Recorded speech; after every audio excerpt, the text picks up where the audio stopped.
بسم اللہ الرحمن الرحیم۔ السلام علیکم۔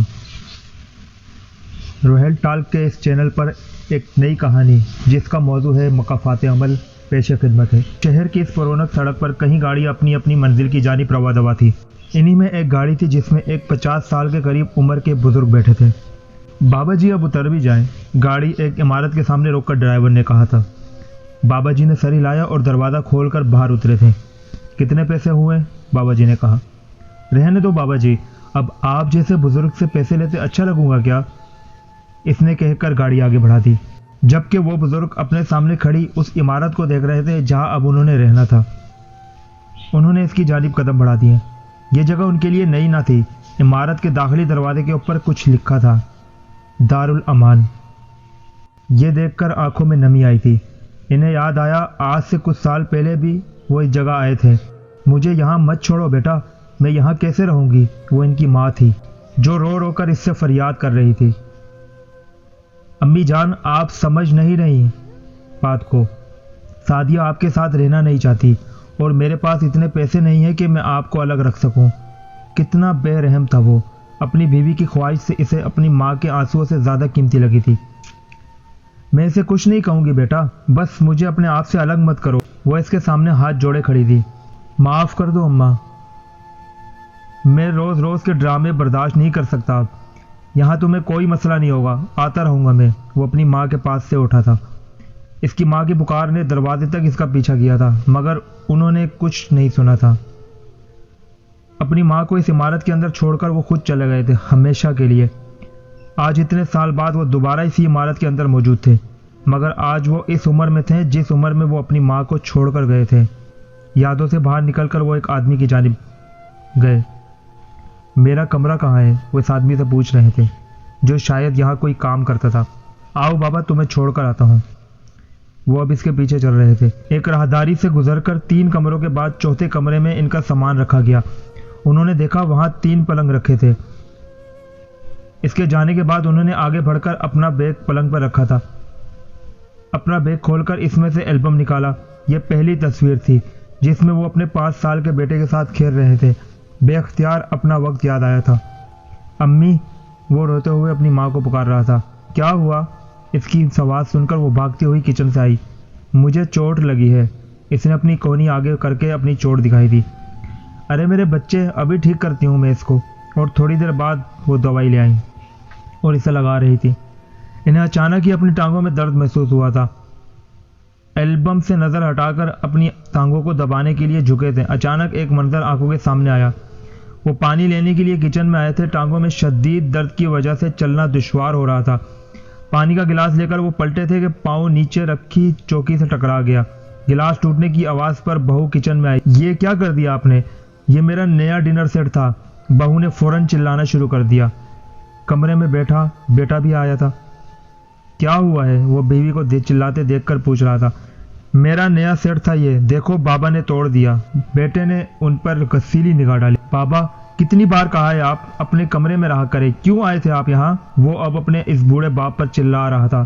پانی لینے آیا تھا بیٹا، ایک کمزور آواز نکلی۔ ارے تو انتظار کر لیتے، لے آتی میں پانی، مگر نہیں، انہیں تو شوق ہے چیزیں توڑنے کا، بہو کی طرف سے جواب آیا تھا، جس پر بیٹے نے نفی میں سر ہلایا۔ چلے اندر آپ۔ بیٹے کے حکم پر اب وہ کمرے میں واپس آ گئے۔ کھانا لینے آ جاؤ، اچانک ہی ایک آدمی نے آ کر کہا، جس کی آواز انہیں حال میں واپس لے آئی تھی۔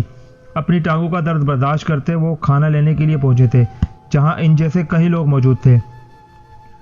روٹی توڑ کر ایک نوالا منہ میں ڈالا تھا کہ مسوڑوں میں شدید درد کی وجہ سے وہ یہ سخت روٹی نہیں کھا پا رہے تھے۔ درد کی شدت پر آنکھوں سے آنسو نکل رہے تھے۔ اچانک ہی انہیں اپنی ماں یاد آئی۔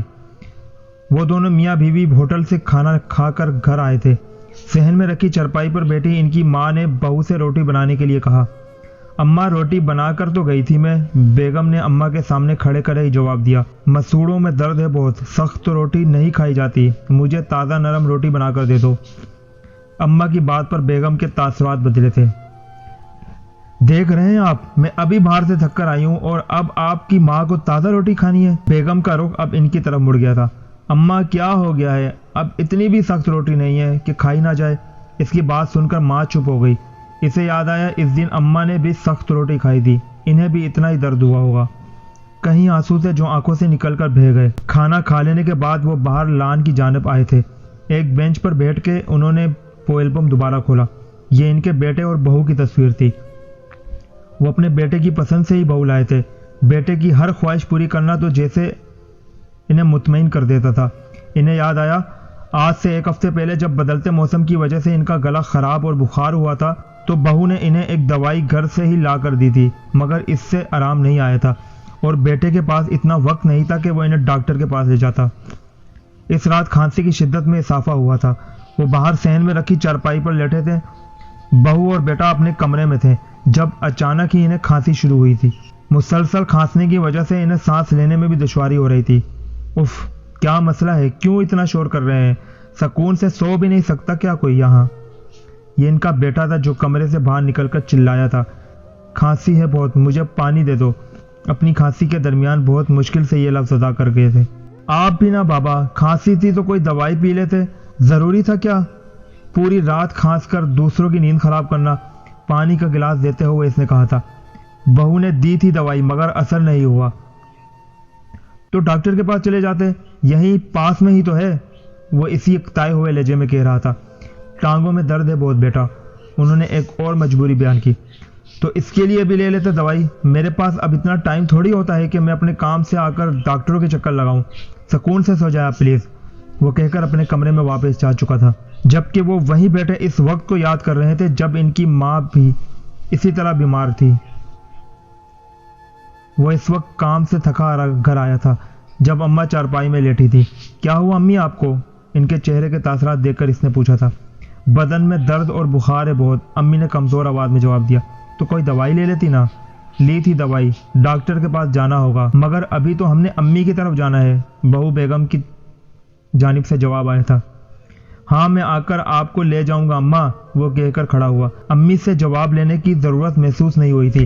اس کے بعد جانے کتنے دن تک وہ بخار میں تپتی رہی، مگر اس کے بعد اتنا وقت ہی نہیں تھا کہ وہ انہیں ڈاکٹر کے پاس لے جاتا۔ جانے پھر وہ کیسے ٹھیک ہو گئی تھی؟ اچانک ہی امی کا خیال آیا تھا اسے۔ شاید اسی طرح ٹھیک ہوئی تھی جس طرح کچھ دن پہلے ان کی کھانسی ٹھیک ہوئی تھی۔ ایک بار پھر آنسو ان کی آنکھوں سے نکلے تھے۔ یادیں بہت تکلیف دہ ہوتی ہیں۔ انہوں نے البم بند کر دیا۔ یہ آج کا ہی تو منظر تھا جو انہیں یاد آیا تھا۔ وہ اپنی چارپائی پر بیٹھے تھے جب بیٹا اور بہو ان کے پاس آئے تھے۔ آپ سے بات کرنی ہے ابا، ان کے ساتھ رکھی کرسی پر بیٹھتے ہوئے بیٹے نے ان سے کہا تھا۔ بولو۔ میرا ٹرانسفر دوسرے شہر میں ہو گیا ہے، ہم دونوں کل وہاں جا رہے ہیں۔ بیٹے کی بات پر وہ چونکے تھے۔ اور میں؟ دیکھو ابا، مجھے ابھی ابھی نوکری ملی ہے، شروع میں بہت خرچے ہوتے ہیں، اس لیے آپ کو ساتھ نہیں لے جا سکتا، اس لیے میں نے اور سعدیہ نے سوچا ہے کہ آپ کو یہیں رہنا ہوگا۔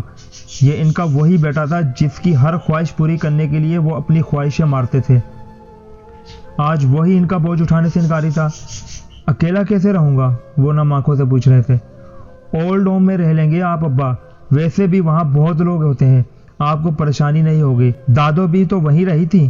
جواب ایسا تھا کہ سانسیں تک رک گئی تھی۔ اولاد جب ماں باپ سے بیزار ہو جاتی ہے تو کیا قیامت ہوتی ہے، یہ انہیں آج محسوس ہوئی تھی۔ مگر قیامت کسی اور نے بھی تو صحیح تھی۔ انہیں اپنی ماں یاد آ گئی تھی۔ میں تنگ آ گئی ہوں ان سے، آپ کو فیصلہ کرنا ہوگا، یا یہ یہاں ہوں گے یا میں۔ یہ ان کی بیوی تھی۔ تم کیا کہہ رہی ہو؟ میں کیسے چھوڑ دوں اپنی ماں کو؟ ان کا میرے علاوہ کوئی نہیں، وہ اپنی بیوی کو سمجھانا چاہ رہے تھے۔ ہاں تو چھوڑ آئے نا اولڈ ہوم، ہزاروں ان جیسے رہتے ہیں وہاں، میں اب بھی مزید ان کے نخرے نہیں اٹھا سکتی، انہیں چھوڑ کر آئے ورنہ میں یہاں سے جا رہی ہوں۔ وہ اپنی بیوی کی جدائی برداشت نہیں کر سکتے تھے، اس لیے ماں کے آنسوؤں کو نظر انداز کر کے وہ انہیں اولڈ ہوم چھوڑائے تھے، اور آج ان کا بیٹا بھی وہی کر رہا تھا۔ تو غلط کون تھا، بیٹا یا بہو یا خود میں؟ میں خود چلا جاؤں گا بیٹا وہاں، انہوں نے اپنی بہو اور بیٹے سے کہا، کیونکہ غلط بیٹا نہیں تھا، غلط بہو نہیں تھی، غلط تو ماضی تھا۔ یہ وہ فصل تھی جو انہوں نے بوئی تھی اور آج وہ اسے کاٹ رہے ہیں۔ یہی مکافات عمل ہے دوستو، جو انہیں وہاں لے آیا جہاں کچھ سالوں پہلے وہ اپنی ماں کو چھوڑ کر آئے تھے۔ اللہ تعالی ہمیں عمل کرنے کی توفیق عطا فرمائے۔ اس ویڈیو کو زیادہ سے زیادہ شیئر کیجیے تاکہ بگڑے ہوئے رائے راست پہ آ جائیں۔ ملتا ہوں اسی طرح کی سبق آموز اگلی کہانی کے ساتھ،